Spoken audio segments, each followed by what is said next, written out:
What is going on, everybody? Welcome to another episode with your boys, reporting eligible live. A very hyped edition we hope to bring you this evening. We have some stuff to talk about, of course, centered around our Atlanta Falcons, and we just came off a very monumental win over the Buffalo Bills on Monday Night Football, man.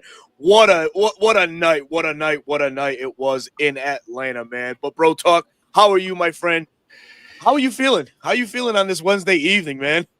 I am feeling amazing. I just remember, when I was putting out some tweets early Monday, in the anticipation of the game and just kind of thinking about it. Me and you were on the same wavelength without even talking to each other that we can beat this team. I was putting that up, and you got the trolls even within the fan base. Like, we're talking about the Buffalo Bills.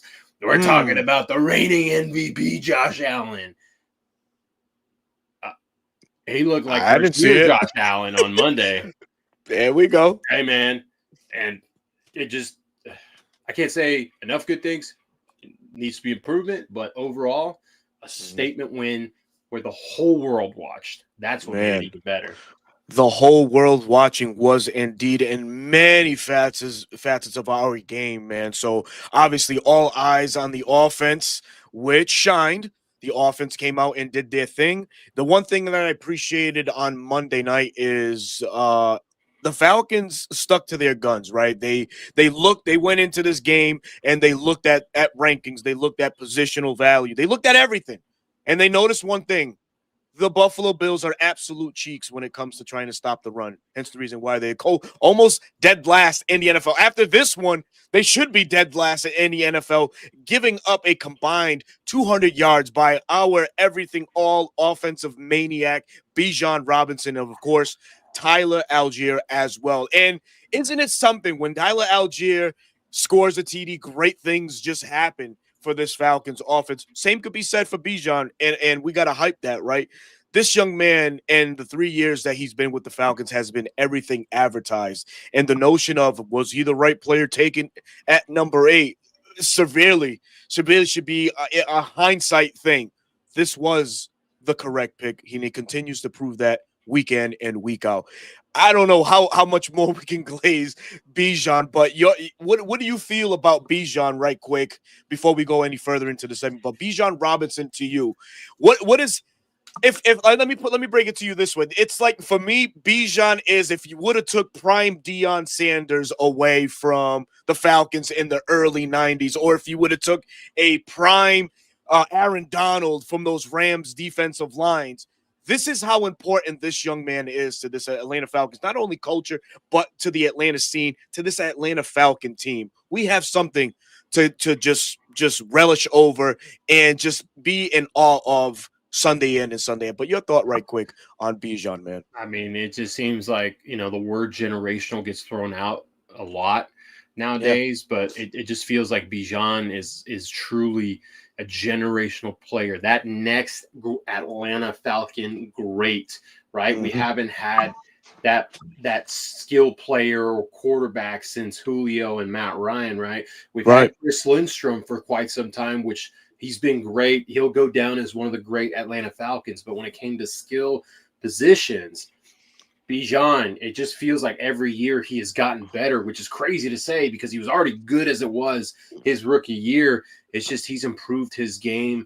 His vision's unreal. His balance is unreal. His selflessness, in the passing game, right? Most star running backs, they're not asked to pass protect on third down or chip or whatever the case may be. And he makes it seem like he is I've seen this thrown around, like he is the sixth offensive lineman in pass protection, and like he prides himself in making sure that Mike stays clean. Even when Kirk was a quarterback last year, and then even his rookie year when we had the quarterback shuffle, he was prideful in that, and he's just progressively gotten better, which is crazy. So it's just fun because people are like, Gibbs, Robinson, which one? I think the argument is over after Monday night. It's certainly over. This young man, he's a thrill, and I'm gonna say it, man. We are now must-watch TV. Anytime the Falcons are on, you have to be glued to the set because Bijan is a threat to take it to the house with any handoff. I mean, we've seen it. We saw it 81 yards, the longest of his career. But we seen him do it all, against the Commanders. We just seen him do so many great things in such a short span of time. So we're all fortunate and lucky to be in these times relishing in the Bijan moment. That's what I like to call it, man. What I also would like to call is a quick shout out to those that are joining us this evening. This number keeps ticking up, and man, we certainly appreciate everybody's support. But to the chat, my guy D Lawton is in the house. What is going on? Make Way Sports.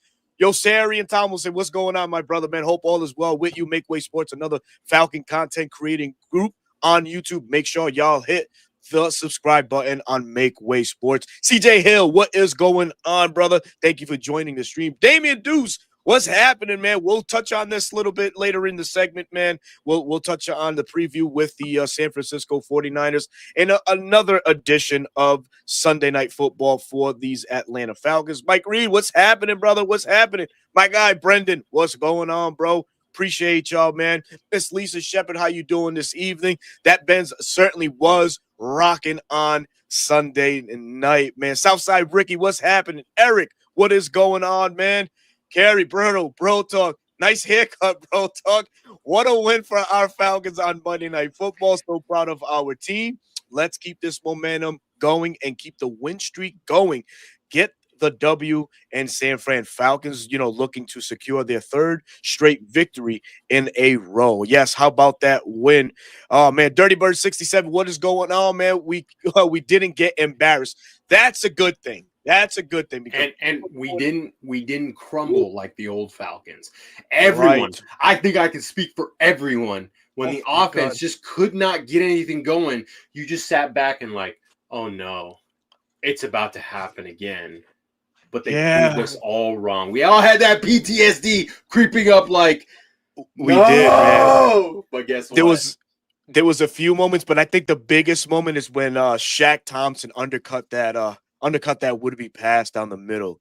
To I think Penix was going to Drake or Bijan maybe, and Shaq just undercut it perfectly, man. I was thinking, man, if he gets it, it's a wrap, brother. That was a pick six right there, man. It wouldn't have been a wrap. It would have put us in a bind because then it's like, oh my gosh, now we're tied. They have the momentum, like things like that. But if anything, if there are any Cowboy fans here, that's exactly how you're supposed to do it. Whereas the Cowboys had an opportunity on fourth down to take down the measly, those guys, but Kenneth Murray wasn't in position. Shaq Thompson, former Panther, showed them how it was done. But luckily for us, we finally caught the break and came away with the victory. God, man, it's awesome, man. I was at my in-laws, and it was like I asked my wife. I looked at her. I said, "So it's Falcons football. You know how loud I get. You know how I get on game day." I was like, what's the decibel volume? She's like, just try not to be as loud as you normally are. And I will say I wasn't, but at times I was. I was unforgiving on Monday night, brother. I'm up here, as you can tell, in my little studio. Bro, you could hear me all the way down to the basement. I have 3 levels to this house, brother. I was fucking loud because it was just filled with excitement, man. It was just being on Monday night, watching this team go to work the way that they did with odds somewhat, stacked against them. The NFL pundits picking all against them, except our guy, and shout out Adam Rank, a true ball knower in that sense, picking the Falcons, the only guy to pick the Falcons, but it was good. But before we get into any more, rounding out the chat, Georgia, Texas boy, what's going on? Jay Black, what it do, brother? Sus Writings, thank you for joining this stream. DSGB Hall, what is happening? Man, we certainly appreciate everybody that is coming through this evening. Solomon Washington, Kevin Smith, King Richie, what's going on, brother? Demands is in the house. Bro, we are lit. We are live. We are definitely in your face with Falcons talk. But let's settle down, right? Let's talk again about the offense and what Michael Penix has meant to this Falcons team, or to you, more importantly. Your quick assessment on Michael Penix and his first 9 games of his young NFL career. What do you how do you view Michael Penix and his doings thus far with this Falcons team? I think he's on the right trajectory. I think We all see it. He still has room for improvement, his decision making, maybe his mechanics, but I mean, over what was it? Over 250 passing yards? On 250, yes. Yep. How many passing touchdowns? One, two? I can't remember. Two Two passing touchdowns. in your Yep. ninth start against, it's supposedly juggernaut team, right? The Bills defense obviously have their own problems, but that's what you're looking for from a young. I know, like people. I think I saw someone tweeted out. Even though he's 25, he hasn't played that many games because of his injuries, right? So he is on the right trajectory, and if he continues this trajectory and then gets hot towards the end of the season, well, that's what you want, because we've got some big matchups at the end of the season. We've got Tampa again, we've got LA, playoff implicating games. So if he's on that trajectory and the offense continues to improve every single week, which we've seen in the red zone efficiency has improved. Keep doing that. Michael keeps getting more comfortable. Zach Robinson coming to the field was one of the best things that this team could have done for their young quarterback and for the franchise overall. It's just, it's nothing but positivity. There's room for improvement, but the improvement is happening every week. I like it. So yeah, so one TD is what he did. We had two rushing touchdowns, but nonetheless, this young man, he is poised. He's unfazed by the moment, right? The brights have been light for the Falcons this year with him under center. A lot of people would expect for him to crumble, just take a step back or just do foolish things, but he's done the total opposite. He's shined. You look at the performance against that Brian Flores Minnesota Vikings game. He was good. You want to call it game management performance, but that's what you expect from a first year quarterback in those situations against elite defenses like that. Then we fast forward to the Commanders game where he really took off. He really showed the spirit. He showed, the arm strength. Everything was on full display, which led to the Monday night matchup and all the magic that unfolded for the Falcons. What I expect from Michael Penix as the season progresses is, yes, like many and like you may have alluded to and said yourself, it's the decision making. But that comes with time. That comes with more repetitions. Were there a couple throws that we were like, oh, shit, uh-oh?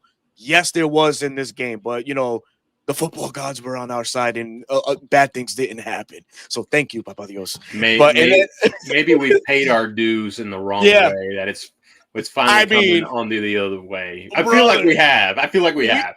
Did we pay our dues? So hold on, Desmond Ridder, Taylor Heineke, Jesus Christ, man.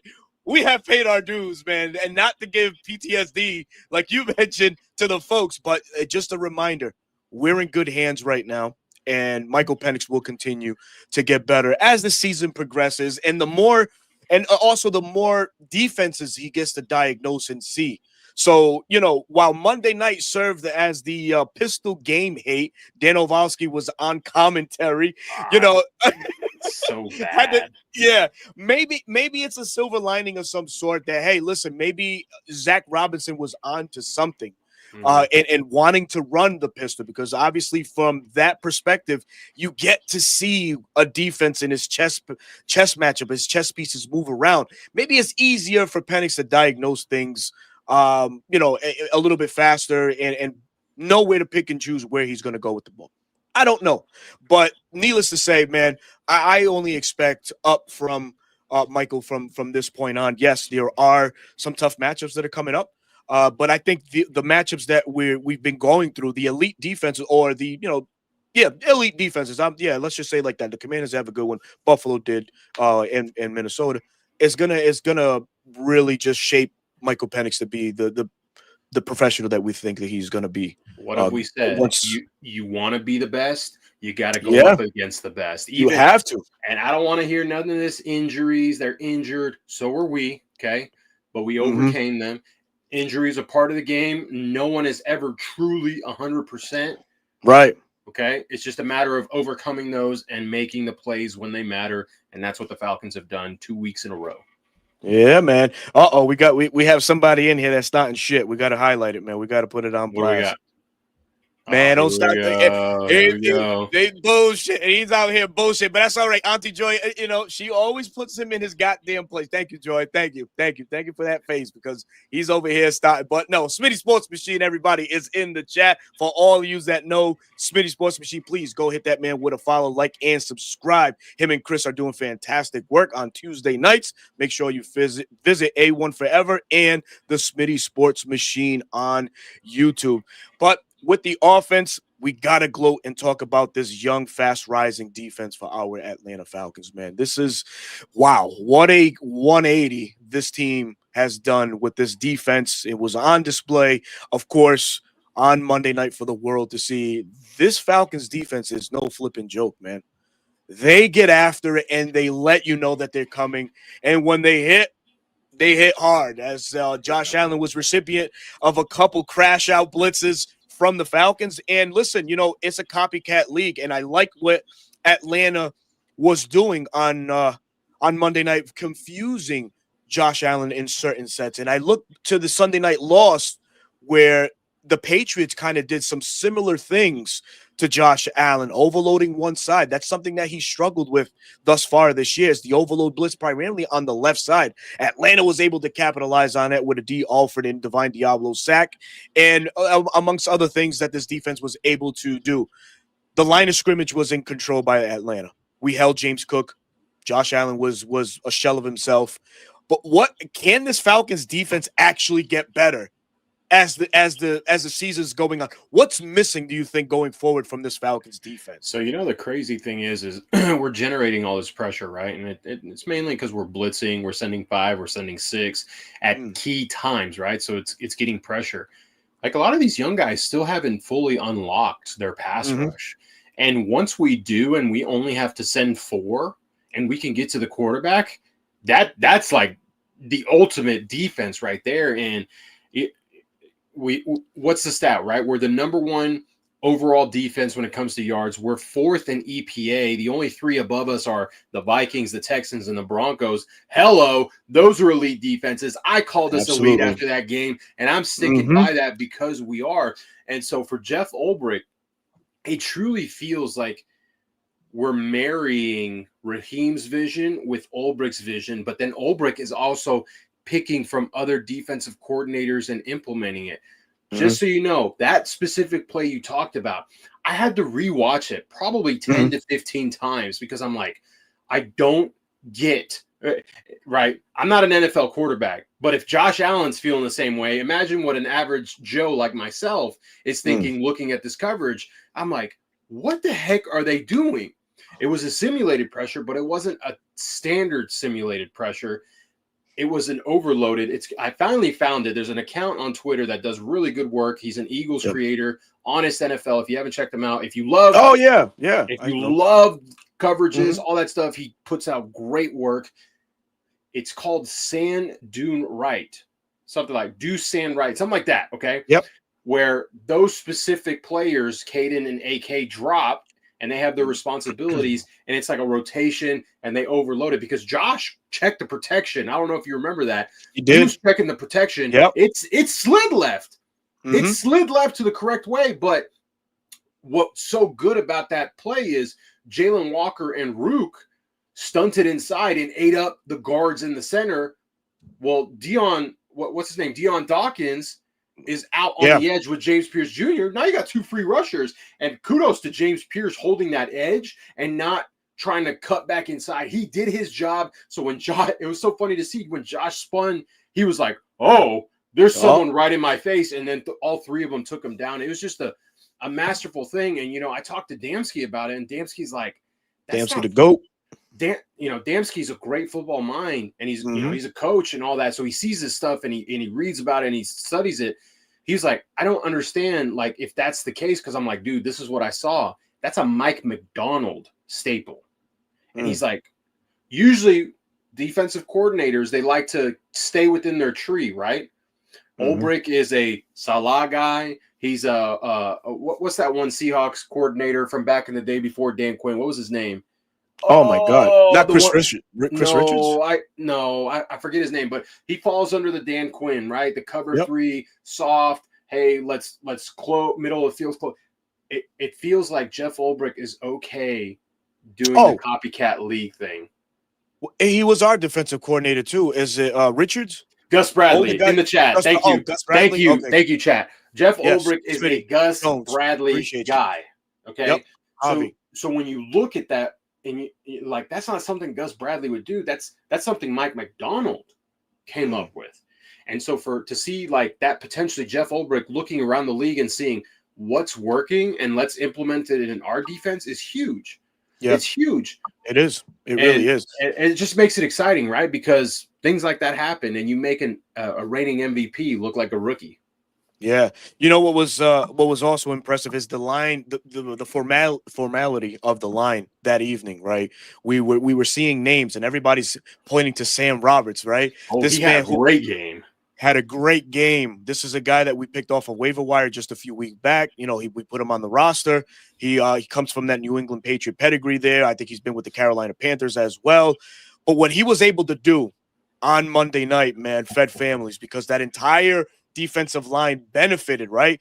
And I got to shout out one guy in particular, David freaking Ominyata. Ooh, boy, he's having a under the radar year. We know what he's doing, but overall in the league, it's very under the radar. Very under the radar. That guy was a wrecking ball, and he was hard pressed to just block one-on-one. Had a sack on the night as well. Just was a great key cog in the run game as well. But back to the comment, right?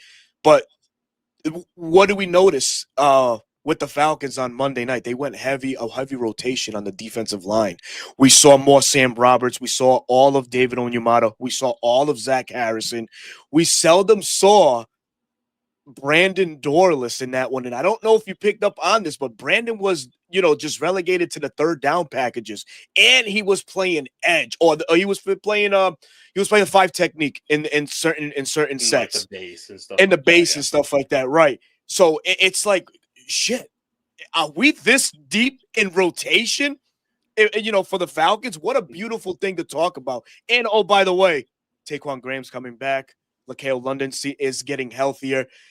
Ladies and gentlemen, man, this Falcons defense is going to get better as time goes on. So, oh man, just brace yourself, man. This is a great year for the Falcons defense. This is going to be. It's so great because I don't want to get ahead of ourselves, but if you look a little bit towards the offseason, right? Charles. Onyemata's on a contract year. He's past his prime, right? He's having a great year. I think he finds work elsewhere after this year. Okay. Yes, he is. And Jay Rogers, too. Not just him. Jay Rogers. Oh, my God. Jay Rogers. Hey, just so you guys know, it's not all on Jimmy Pond for Rook not playing. That was on his defensive line coach saying, hey, you're not good enough to be in the rotation. Yeah. Nate Ollie isn't that dumb. Nate Ollie actually knows talent. Yeah, dude. Oh, my God. What was I saying? Oh, Onyemata, is probably going to be gone after this year, but you're so deep in your defensive tackle rotation. Now you can actually assess like, hey, we don't need a defensive tackle, but this guy's really good and would benefit us, and we can develop him while we already have a third-year Rook, a fourth-year Zach, things of that nature. So we're getting into some good territory where we're just chipping at what this elite defense is going to look like. It's exciting times, but I don't want to get too far ahead of myself. It's only week 7. Oh, man, go ahead and gloat. And you know what? I'll give you some numbers that you can gloat about. Look at this. 2024, a 27.7% pressure percentage that had us 28th in the league. 4.5 sacks, which, was good for 32nd in the league. Versus now this year, under Ollie and under Ulbrich, 41.3% pressure percentage, 8th best in the league, 12 sacks. Ranks us 11th, ladies and gentlemen. And you know what? And that also we have to give props and credit where credit is due. What Divine Diablo and Caden Ellis have done for these linebackers or in this linebacking group or room has been fucking fantastic, fascinating to watch. Everybody criticized the Diablo signing. A lot of people went back and they looked at the Raiders film. Oh, he's not good in coverage. Oh, he's out of alignment. Hey, but listen, he's actually really good in coverage. He's really good in coverage. And oh, by the way, he's been on point in zones and whatnot. And that's a testament to what the coaches have been doing for Atlanta. But the player Divine Diablo, and listen, it's a schematic thing, right? The Raiders to what the Falcons run is not the same. So it's obviously you pluck a player who has all the intangibles to do great, and we just struck gold with Divine Diablo, man. And we have a mainstay in Caden Ellis, who, man, pay that man. Pay that man. Pay him. Things are definitely looking up. You know, he's just getting better. And like the Falcons are not shy to let you know when he's blitzing. I don't know if you because you can't stop him. You can't stop him. And you know what was funny to me on Monday Night Football when the actual alignment, whether it would be base or if it was zone, they would highlight Caden and be like, yeah, he's gonna blitz. It's like, yeah, prepare to stop this. Try to prepare to stop this, brother. It's just been a thing of beauty.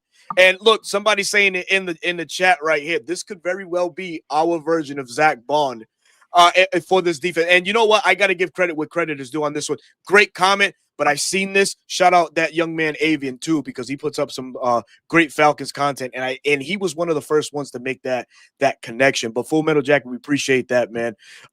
Yeah. So I don't know what room is left for Troy Anderson when he is deemed ready to return. I don't think I don't think there's anything for him. He's gonna be a depth piece, right? He's gonna be a special teams guys. He lost his job. Right, it happens in the NFL. He knows, he could see it. Right, you got to be completely delusional to think when I come back, it's my job. No, Divine has earned that right. The man is flying everywhere. He's a crucial part to our defense, and with him paired up with Caden, they complement each other so well. It's just unreal. Yeah, it is for sure unreal. Got to go through some of these. Some more of these comments. Brick is a madman. Also had Jalen Walker rushing up the A gap. All right, now with Jalen Walker, right? You know, a lot of people have been saying he's not living up to the hype. Why? Because he doesn't have the numbers. Like, really? Why? We can have a well-rounded linebacker and be just fine with what he puts on hand. Uh-oh. I'm a little scared.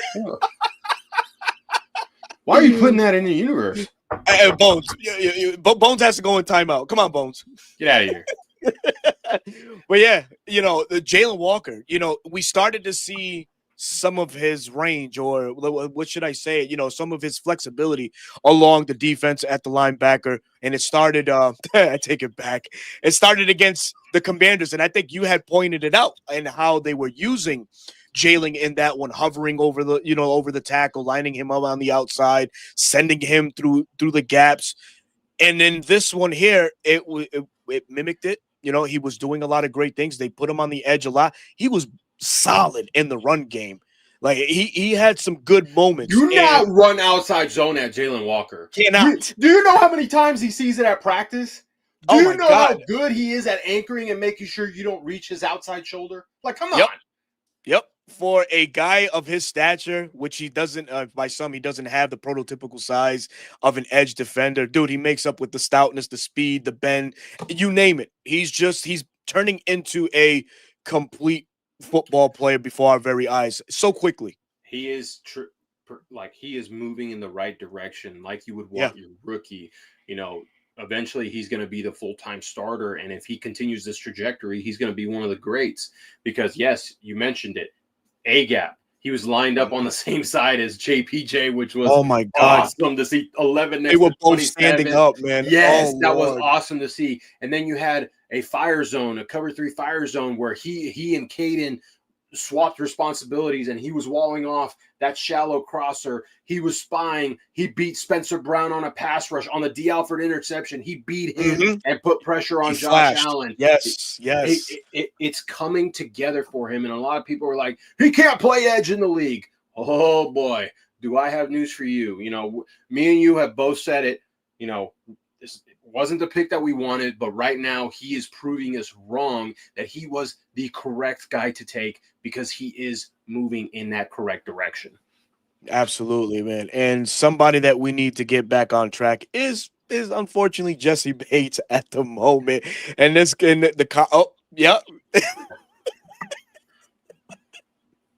Josh Allen Everybody needs got to him. calm down. Okay. Everybody needs to calm down because Uh-oh. I do it too, but I'm gonna time out myself as well. Mm. When you have a ball hawk, okay, Xavier's the same way. Xavier made some mistakes yesterday as well, or Yeah. Monday. Monday. When you have ball hawks that use their instincts, it's a roll of the dice. Sometimes they're wrong, sometimes they're right. Okay, you live and die with that. As frustrating as it may be, that's what comes with it.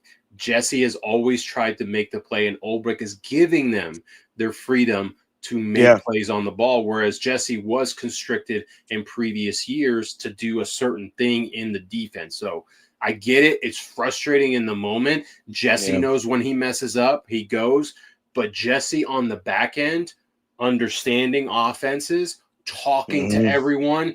I saw him so many times clapping his hands, hollering at people. Oh, like, you saw this a lot too you on the go defense. there. Hey, Yeah. reset. Yep. You know, Yep. you need that on the back end, and especially for Xavier. So I think someone asked it, does Jesse come back next year? I still think he does. I still think so. We don't have the depth at safety. We have a young star in the making next to him.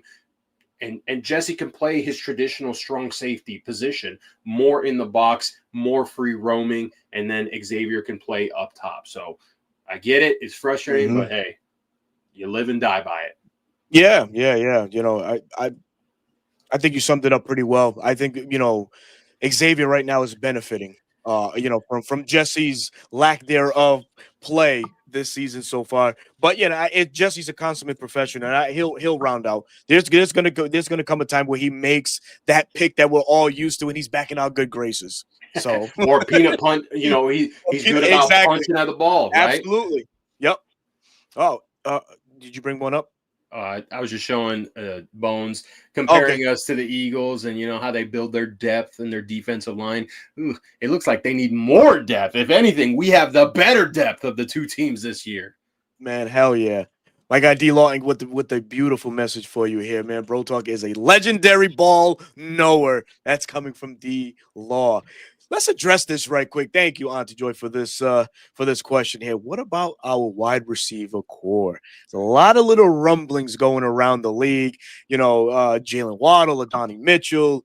There's some names, there's some lore to some of these guys. Obviously, you know, I don't think the fan base, and I've seen it in the comments. I for myself, I don't really trust Darnell Mooney right now because of the you know the soft tissue injuries he's going through, and then what makes matters worse too, you know, you get a healthy scratch from Ray.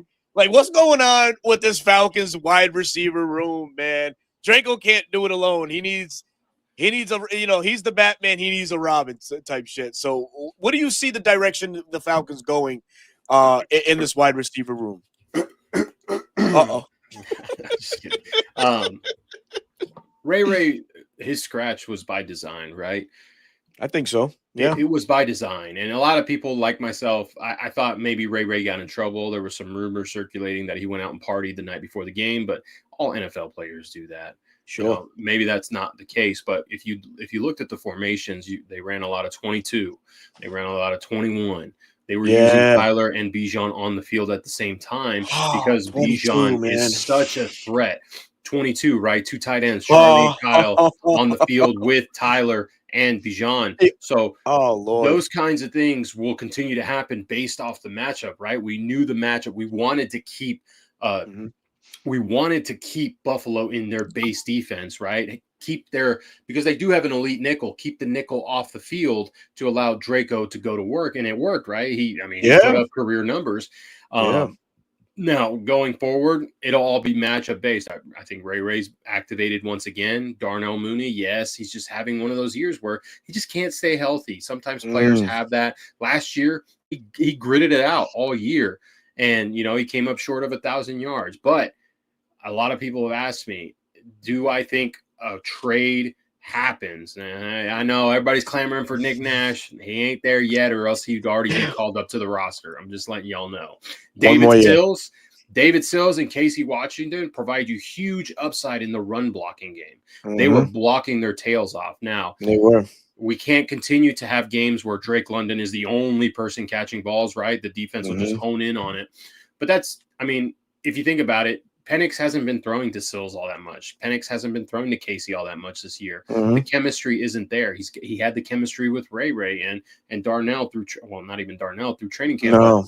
No. If a receiver like Jalen Waddle becomes available, that's the only one I'm targeting, right? Because you need speed. Jacoby Myers is a lesser version of Drake London, in my opinion. A slot guy, a bigger slot guy, but he's not going to blow the top off of a defense. So you need someone like a Jalen Waddle to play Robin for Drake London that can play outside, inside. Both of them can rotate like Darnell and Drake do. So it's a matter of, okay, and this is why I tweeted out the way they want to see if they are the team who they think they are, right? That's why they're not going to trade right now. If they win again, okay, we're now 4-2. Yeah, we're trending in that direction. Miami just lost again. They're trying to get away pieces. Let's see if we can get something for cheap, right? It used to be, hey, let's go after Jalen Phillips or Bradley Chubb. No, give me Jalen Waddle. And if we can get Jalen Waddle for a fifth in 2027 or a sixth, we can figure out the contract.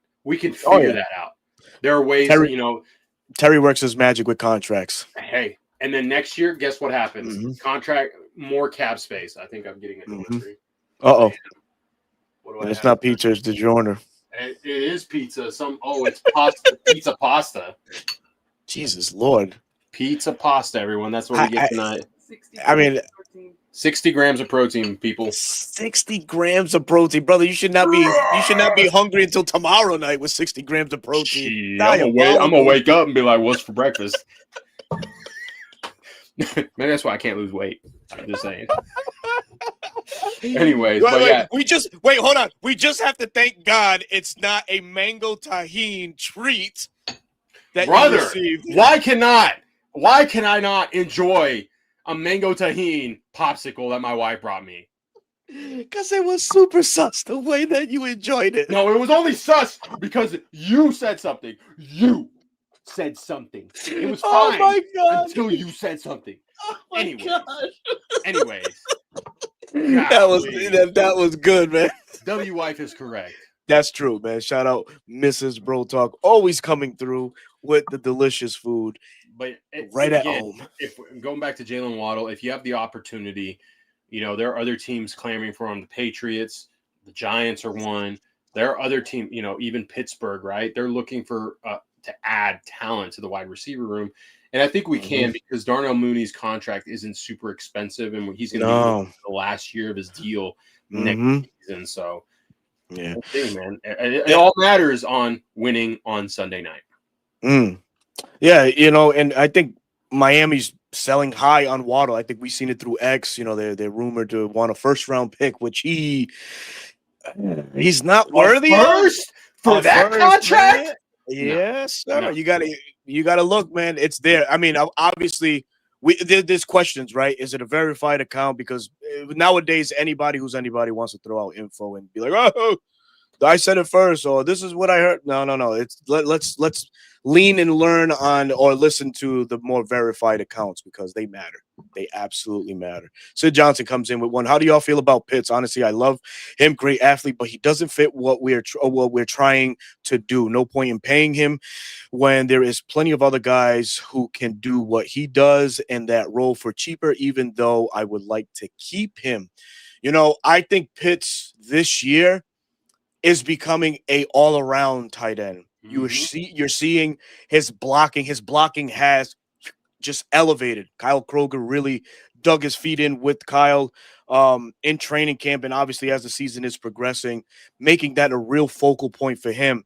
I think Pitts is still a matchup nightmare. I think, sure, you can scheme him in whichever way you want to. I mean, you can look back at the Commanders game. Fantastic game by Pitts, 70-plus yards receiving.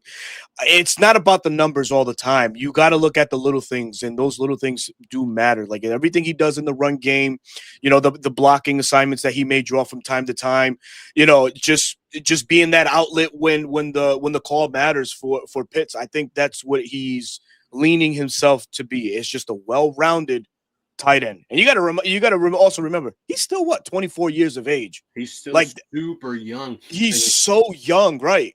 And there's room for improvement. Sure, 5 years in, you would expect, but Yeah, I but mean, he missed a year and a half and his knee wasn't right. So it's like we're just Yep. now getting the Kyle Pitts. I saw Steve Smith Senior do a podcast on the Falcons, and he said when he was at camp watching Kyle Pitts, he still felt like he was moving gingerly. So Kyle is still working his way to being who he wants to be. And to see the improvement in the blocking, him buying in that, Yeah. I want to be a vertical threat and I want to catch the ball and score touchdowns, but to see him mature and be like, I'm going to block this guy. I mean, he bullied Taylor Rapp. What was his name? Taylor Rapp.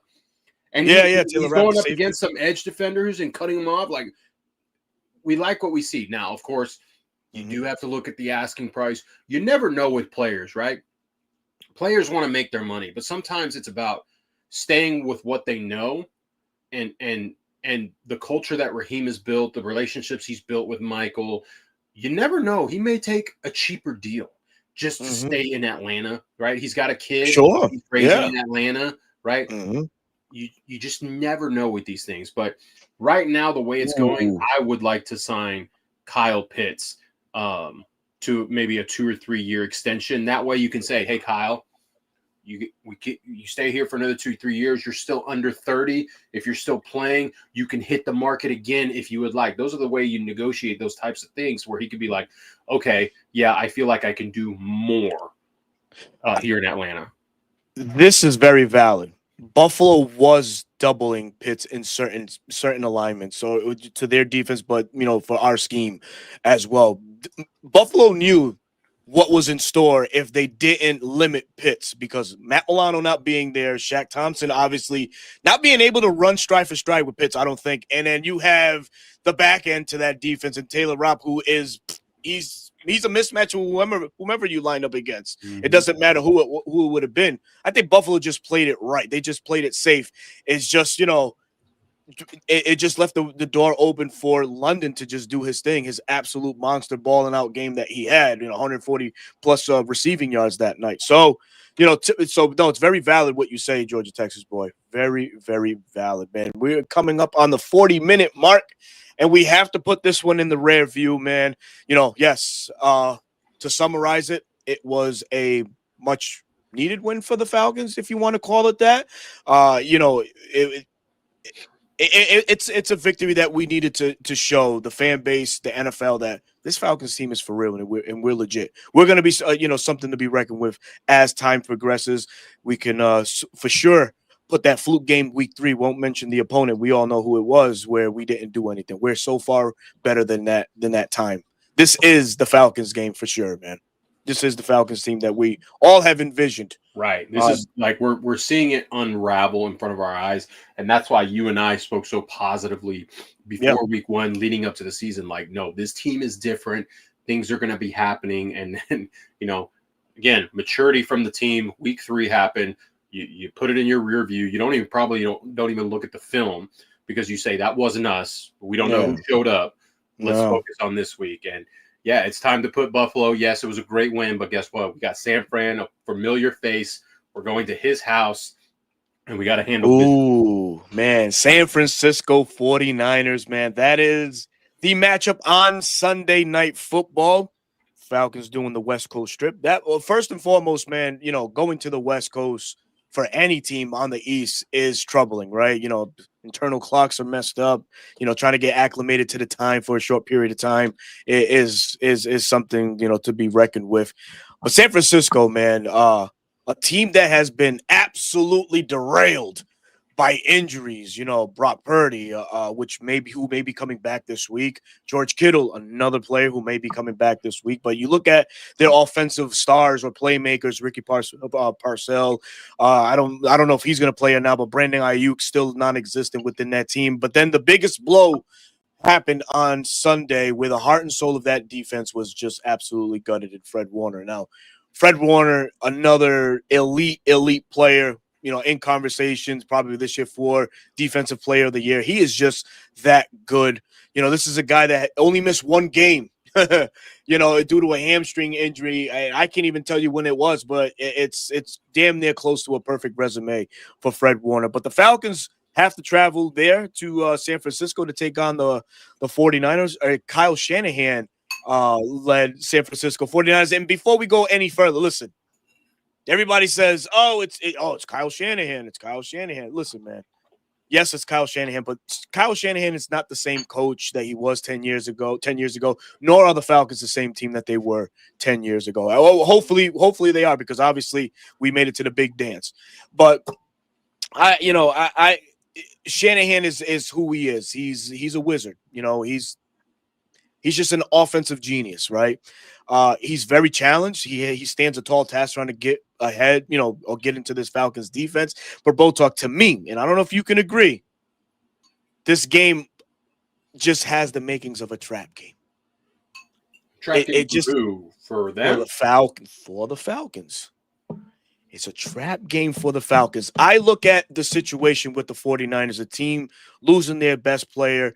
Some teams, oddly enough, draw motivation from, losing out on great players, and they come out and have unbelievable performances. This is a team, I feel like, in the 49ers, that they have their backs against the wall, and there's no more dangerous team to play under those circumstances. Yes, they're 4-2. They're trying to stay, afloat in out west. They do have some players coming in. They're coming back, so they want to stay competitive, because that whole division, the NFC West, is competitive right now. I think they're still in first place. The Seahawks, the Rams, they're breathing down their necks. And, oh, by the way, the Cardinals, we don't know if they're coming there or going. But those three teams mentioned, they're still fighting to stay ahead of them. For me, I feel 100% that this has the makings of a trap game. And you may have a different feeling, and I'd love to know why you feel like it's not for the 40 or for the Falcons. I don't think it's a trap game for the fact that we already had our trap game, and it was the biggest wake-up call this young core of players could have had. It's we cannot overlook anyone. Who cares if they have injuries? We still have to prepare and bring our A game in all three phases. So that's why I feel like it's not a trap game. I know it's going to be tough. This game, by any means, it's going to be almost like a back and forth type matchup. Who cares if they have injuries on offense? Right. Who cares if they have injuries on defense? Guess who they have as their play callers? Kyle Shanahan and Robert Saleh. Well, hey, guess what? Robert Saleh knows our defensive coordinator, and our defensive coordinator knows Robert Saleh. So you don't think they're going to be like, hey, this is what they like. This is what they like to key on, et cetera, et cetera. Just saying. It's going to be a tough matchup. I still think the Falcons can get it done. They're getting hot at a right time, against some good teams. I don't think it matters if it's Mac Jones or Brock Purdy. I think they're going to get some completions. I think they're going to be able to move the ball a little bit more, right? They have Christian McCaffrey, who's healthy this year. Yeah. He's there. Bijan Robinson, they're going to rely heavily on him. And their offensive line, even though it's not that good, they still have Trent Williams. They have pieces that can help mitigate the pressures, right? It's just, again, stay focused. Know that your opponent is your opponent, and you need to make sure you're prepared 100%. Listen, we have to have a killer instinct in this one. Yes, this is going to show like the mentality of the Falcons going forward, right? Can they dominate again against a team that's, heavily wounded? And that's not the Falcons' problem that the 49ers are, just railing with injuries. It's our task to take care of business. So, how we come out in this one will say a lot about the Falcons and their coaching frame, their mindset on how they view games like this. Winnable games at that. Is just games like this also is what worries me too. Do we get complacent? Do we get ahead of ourselves? Did we learn from that week 3 blunder, going into a game overconfident, right? So it's this game for me checks those boxes for me. And you mentioned and you brought up a great point. Both of these coaching staffs know what they like to do. The tendencies, with Robert Saleh and Jeff Ulbrich and, Kyle Shanahan and Zach Robinson. These guys know what they like to do. I mean, Kyle has been in a division where Zach has been there before. And, oh, by the way, is an understudy to what Sean McVay, a coach that, Kyle Shanahan knows all too well. So it could be closer than what some people think. And, I see a lot of people, they're on the fence. It could be a blowout. It's not a trap game. you got to look at the game within the game to like fully understand why, we're saying, or I'm saying that it could potentially be a trap game. Sure, 49ers are railing, but at the same time, man, we just cannot be complacent and fall asleep on a team like that. And they're playing at home too, so it's no easy task winning a game on the road. So that's all right. Our quarterback played in the West Coast for quite a while in his college time, so sure, yeah, he's you familiar do with the West Coast. But no, in all seriousness, I think Raheem has done a good job of keeping these young cats focused. I think the young cats in themselves are hungry, yep. right? So they're holding each other accountable. They're preparing the best that they can. I do think, losing Nick Bosa for them was big, right? They're in the market for trading for an edge. Yeah, I think it's too late in the week for them to actually trade for one and then get them ready for the game. But yeah, Fred Warner, seeing him go down and being season ending, like that was like the glue to the entire defense. You kind of saw it all unravel against a Buccaneers team that is also very injured on the offensive side, right? They were down to their, they lost Emeka Egbuka, right? yeah. Again, no Mike Evans, no Chris Godwin. They're down to their 4th, 5th, 6th receivers. And, yes, Baker Mayfield's playing good, but he was able to still dice them up, and they were still able to get chunk plays in the run. If you look at the EPA per play on their defensive side of the ball, they're one of the bottom teams. They're sitting at 19th EPA per play. Rushing attack is better. They're in like the 11, 12, but passing, they're one of the worst. They are. Are you guys worried about our run defense this Sunday? A little bit, I think. But here's the thing with offensive coordinators. Funny. They like to get cute. Mm-hmm. We saw Joe Brady do it against us, right? James Cook was averaging good chunk plays, right? And you're like, oh no, they're about to just spam the run like we are. Mm-hmm. Nah, he got cute. Kyle Shanahan, we know this. He's ego. He likes his ego, stroked. Oh yeah, see that run? Well, guess what?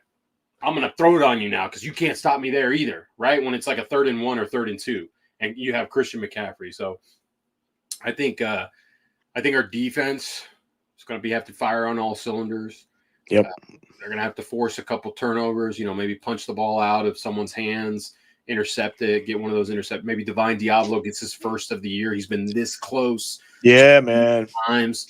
I think they can meet the task on Sunday. I feel confident, but I know it's going to be a tough game. It's going to be a tough game. I am concerned a little bit about the run defense. Yeah, sure. In the second half, Buffalo they were able to do some things against this Falcons defensive line, move them a bit. Shanahan likes to run that ISO, that power run game, and Trent Williams and Pooney, the left guard there, they do a good job at duo and blocking down. Pooney was getting work last Sunday. I don't know if you saw that. He did. No, I did. But when that run game for Frisco clicks, they're predominantly running on that left side, and that the combination of blocks and stuff like that, those two do it pretty well. They do it pretty well. I'm gonna be intrigued to see JPJ and Jalen Walker go up against the old time vet, because Trent Good Williams, from what I've seen the couple times watching him, Jared Verse picked up on this. He overset on him a couple times, and the quickness of both players being able to cut back in gives them a direct shot, because Brock Purdy is the more mobile quarterback of the two. So if Mac Jones is the starter, that's a statue back there. He's not getting out of the pocket. No, that's true. That's very true.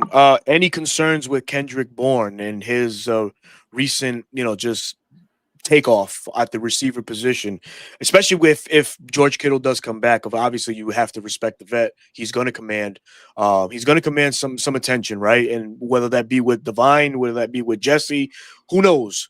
But obviously, it would be AJ, and if the stat proves to be true, AJ, one of the better corners in the league, allowing only 1.2 yards within separation. That's Kendrick Bourne's game, is separation. So do we have a match here where AJ just shuts it down again, has another off night like he did on Monday night? I I don't know if they line Bourne up in the slot. We're not a following team when it comes to coverage, I but wish we were, man. yeah, AJ following the number one would be nice, but we're just not, right? Mm-hmm. But I think collectively as a unit, I think we'll do a good job. I think Ulbricht's still going to dial up the pressure, right? Get the quarterback to make a decision quickly that could ultimately result in a mistake on their part, especially Mac Jones, man. A lot of the reason why we didn't get more sacks against Josh Allen is because Josh Allen can move. He's an improviser, dude. Get to He's Mac so Jones, fluid, that's man. it. And then That's it. Yeah. then good things can happen because you can strip the ball out. It's a fumble, all sorts of things. It's going to be crucial. I mean, they're going to be able to move the ball on us. Like, I don't think anyone should be surprised about that. Mm-hmm. It's more so, how do you handle third down? If they get into the red zone, how do you handle the red zone? Do you hold them to a field goal? I'm intrigued to see if Billy Bowman comes back this week. If he doesn't, D. Alford has done a phenomenal job stepping in. It's nice to hear his name in a positive light, right? We were both like, at the beginning of the year, like, no, D. Alford can't be the guy. Well, he's wrong. He proved everyone wrong, except for his stands. And he's done a great job. Jeff Ulbricht's given him life, and the inside-outside ability for him is just great. And so, I feel confident with him in there now. He's proven to us that he can handle it. Again, it's going to be a tough matchup. It's going to be a game of chess between all four coordinators going up against each other. And who can handle the bright lights the best, right? We're in prime time once again. Yeah, you mentioned third down defense and third down overall. I'm sure that the Niners losing with Fred Warner is going to vastly change the stat that I'm about to throw at you. But the Falcons and the 49ers are two top 10 defenses when it comes to third down. And, the 49ers right now, as of this week, rank 5th in the league, allowing only 33.3% of conversions, while the Falcons are almost at an even 34%, ranking 6th in the NFL. So you talk about close game, you talk about certain situations. This is one right here. Third down defense, I think, is going to be a huge factor in this game on Sunday night. Bro Talk, man, this has been an incredible show. We certainly hope that each and every one of you have enjoyed it. Hold on. Wait, I'm not done. Oh, okay, my bad. My bad. I'm getting ahead of myself. Oh, man. X factor for this game. Oh, okay, yeah. Oh, man. My bad, dog. You're good, man. You have every reason to get back at me because I got you last week. Call a spade, brother. Call a spade a spade. Why don't you call Jack Spade and get your steak? The alley-oop with the dunk. Got it. I got it. All right, brother. Your X factor on offense and defense for Sunday night's matchup. I mean, I think the offense, I'm going to go to our quarterback, lean in him, making sure that he's able to handle the pressure. Because even though the 49ers aren't generating as much pressure as they have in the past, if Jake Matthews isn't a go, we've got, Elijah, who's been playing well, but now we have another backup. Michael Jarrell. And Michael Jarrell. So it's a matter of him being able to handle that. Ooh. And for defense, give me El Diablo of the defense. I want Divine. I have something in my gut is telling me a turnover will be created by him, whether it's a forced fumble, a sack, strip sack, or an interception. Ooh, Leonard Floyd going up against his former team. That'd be fun. Oh, that's fun, right? It so is. The guys that said you're not worth all this money we're paying you. Ooh, that would be nice. So, all right. I love it, man. I love that. I love that name, Leonard Floyd. Offensively, I'm going to go where no man has thought about going before. And that's at wide receiver, and that's Casey Washington for me. I want to see Casey Washington. He's been getting – look, to bring it back, right? When we lost Darnell Mooney in training camp, there was an amount of glaze put on Casey Washington as the next man up. A lot of great things were said from training camp about Casey, and it hasn't translated yet into the game, into a official NFL game. Sure, his blocking has been outstanding. I mean, he was the prime guy to set the edge free for Bijan on that long touchdown because of his blocking.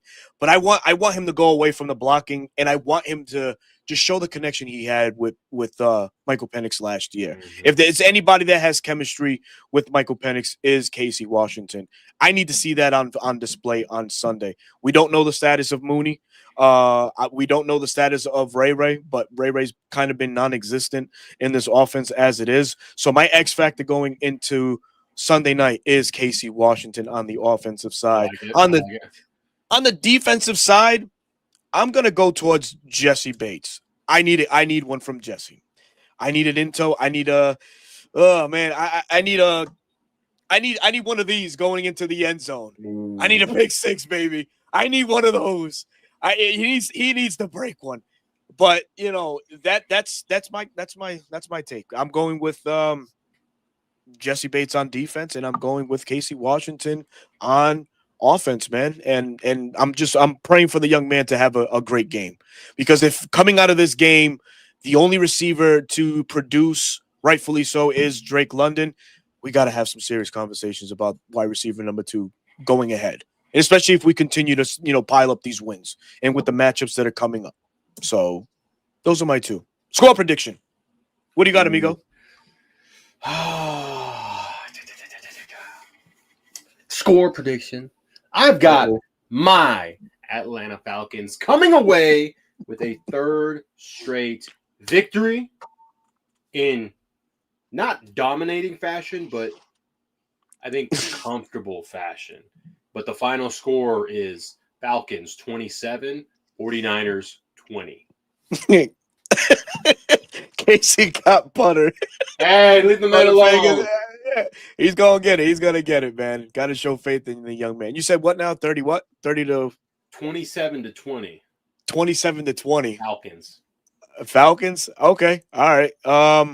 Shit. I was gonna lean somewhere around this, so I gotta change mine.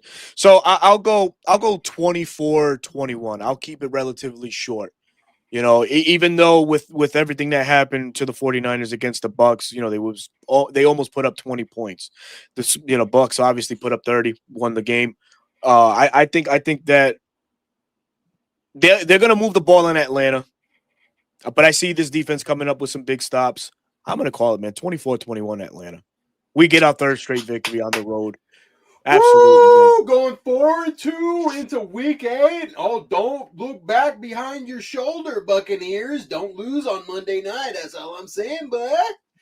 The Succaneers will not win on Monday night. Bro, the glaze of Baker Mayfield needs to be stopped, bro. Yeah. Oh, we love his competitiveness. Oh, yeah? Oh, yeah? You do, huh? You finally do? Oh, my God, man. That's crazy. That's crazy, man. Bro, I was at my barber. I was sitting down in his seat.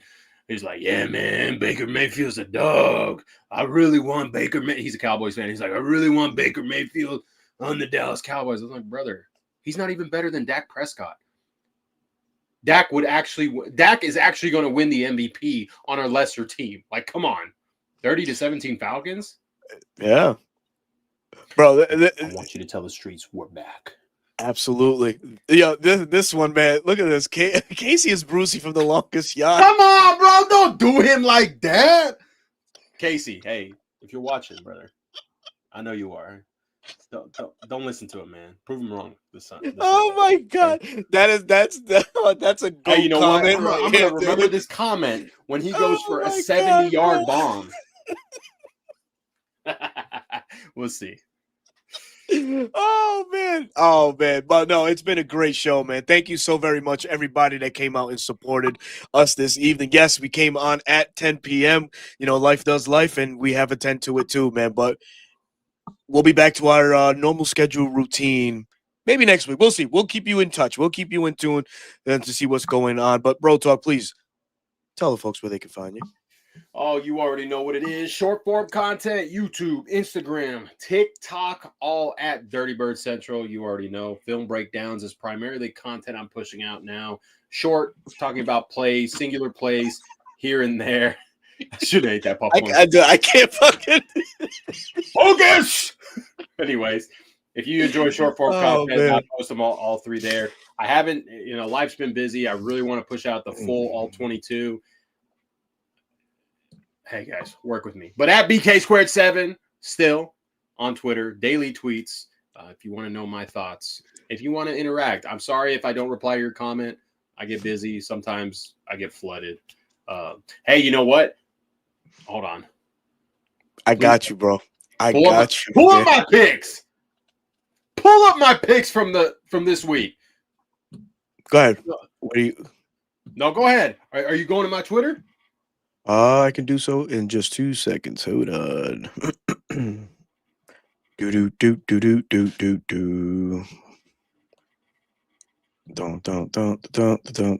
Where are you? There you go. Okay, coming up. Here we go. See it. There we go. All right, these are my week 7 picks. Brought to you by Bro Talk himself. So look at that. Hover over the Panthers and Jets. Where is that stinking ass matchup? Jesus. Got it right here. Yep, right here. Here we go. He took the Jets. I have the Jets. And this is no like, hey, divisional hate, right? I picked the Buccaneers on Monday night. This is truly what I think, because I think the Panthers, like we all think, are one of the more overrated teams. They haven't truly beat anyone. They caught us on a bad week. Yes, good for them. They won. They beat us. We got to get our get back later down in the year. But I think they're gonna lose, and then all hell's gonna break loose for them. Okay, Berto, what do you think? I don't know, man. I think Aaron Glenn gets his victory. I like it. I like the Jets' chances this week. I think this high that the Carolina Panthers are in is gonna start ending. It's gonna come. They're gonna come back down to reality pretty soon, man. Yeah, sure. They found rejuvenated Rico in the run game and whatnot, but I think that's gonna falter pretty soon too. You're putting too much good tape out there, and you're going up against a Aaron Glenn guy that is a defensive mind and knows how to limit runs. Hey, that defense, just so y'all know, for the Jets is legit. It is very legit. And one thing that's still legit, Jermaine Sherwood is legit, and Quentin Williams obviously is still out there, and Sauce Gardner as well. So I think they limit the Carolina Kitties this week, and they take the W, man, for sure. For sure. But Berto, for sure. Yes. You can find you. Hey, man. So, yeah, on YouTube, 95 North Falcons Talk Show. We come at you every Wednesday as reporting eligible, the duo, the hot up-and-coming duo that is on this YouTube and Falcons content. The bearded Latinos, baby. Would you look at that? That's sassy. Wow. No, great stuff, man. Absolutely. So 95 North Falcons Talk Show. You can find me also on Bleacher Report, post-game analysis and reactions immediately as the game goes final, and short-form content Monday through Thursday. And also you can find me every Tuesday night on NFC South Roundtable as the Falcons representative. This week, talked hella shit, as we all know, but some stuff was limited, but it's okay. I'm happy that we got the W. So that's all that matters, man. But until then, man, we will give you what's left of this Wednesday evening. Uh-oh. Get him, Carey. Get him, Carey. Oh, hey, you know what? It's been a while, okay? I feel good. What was the saying? What did Dion say? Play good, look good, feel good, be good, something like that. Something to that effect. Exactly. Okay.